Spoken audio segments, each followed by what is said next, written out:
Hey DJ here. I think I have a solve for your problem where when the player dies, you want the player to respawn at a certain point above the train in your level on screen. So here's a good example of the player dies, and then the player, it's an instant warp right now. There's another bug I need to point out to Sunny here. But here you go, as you can see.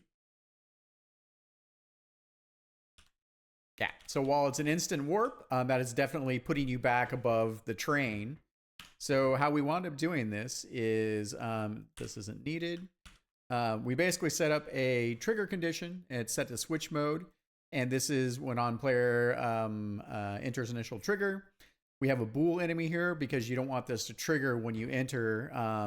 Otherwise, the player would warp without the death requirement. So this basically just says, hey, the first time this happens, kill the bool enemy, and then we have a trigger condition attached to that, which then stays active, and its connected entity state is all dead. And then what happens is that then says, cool, activate this trigger region, which is a player goes into the zone, set your width to the sequence of the train, basically, and then it's set to switch mode. And then you have a player controller object also set to switch mode. Move to screen position, figure out what your XY coordinate is for that, and then the duration. So the bug that I currently have is that if you have a duration, and I'm on the beta, so it may not be a problem in the current version. I'll send this over to Sunny.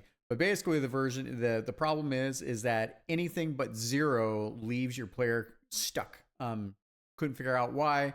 I'll get this over to Sunny to debug with this test scene setup. So, but this is the setup for you, so feel free to implement it. I think this would be super helpful. And it's simple. That's a very simple kind of set of scripts there.